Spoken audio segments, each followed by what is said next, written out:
Bonjour,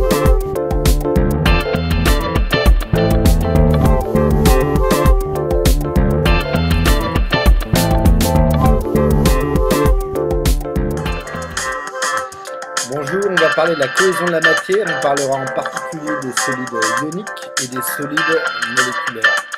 C'est parti.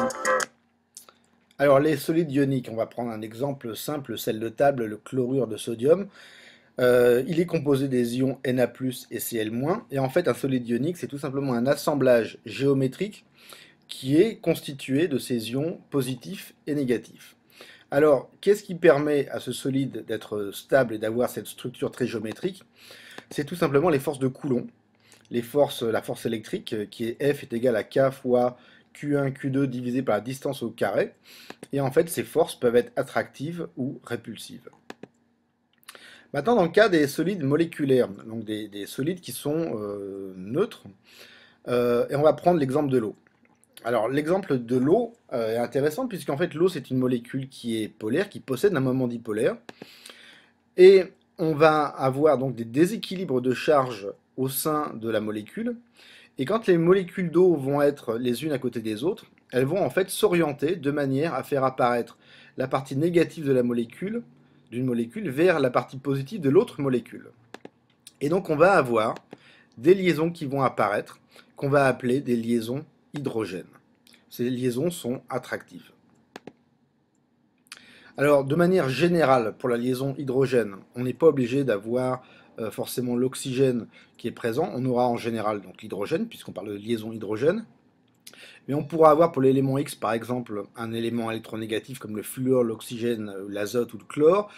Pour l'élément Y, pareil, ça peut être le fluor, l'oxygène, l'azote ou le chlore, qui va présenter son doublet non liant face à l'élément X qui possède l'élément hydrogène qui sera lui légèrement positif. Donc on va avoir en fait une liaison hydrogène qui va apparaître entre ces deux éléments. Alors maintenant le cas des molécules apolaires. Alors elles ne présentent pas de dipôle permanent, mais on a vu plutôt dans une vidéo précédente qu'elles possèdent des moments dipolaires instantanés, donc qui n'ont pas lieu en permanence, mais qui peuvent apparaître au fur et à mesure que le temps passe. Et donc on peut avoir à ce moment-là des interactions qui vont s'établir entre les molécules. J'ai pris ici des molécules d'éthane, donc faites de carbone et d'hydrogène. Et ces interactions en fait sont des forces attractives lorsque les molécules sont proches. On appelle ça des forces de Van der Waals. Alors je vais essayer de résumer un peu l'ensemble des interactions qu'on a vues aujourd'hui. Pour les solides ioniques, les forces qui permettent d'avoir une cohésion de la matière, ce sont les forces électriques entre les ions chargés. Maintenant, pour les solides moléculaires, on va, pour les molécules polaires qui possèdent un moment dipolaire permanent, avoir forcément les forces de Van der Waals qui vont elles aussi être impliquées, mais aussi la liaison hydrogène.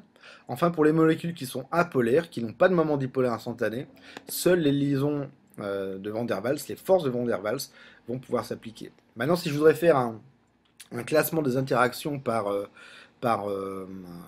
ordre d'intensité, premièrement, la force la plus importante, c'est la force de Coulomb. Deuxièmement, la liaison hydrogène. Et troisièmement, plus faible, quand les molécules sont vraiment proches les unes des autres, les forces de Van der Waals, à faible distance.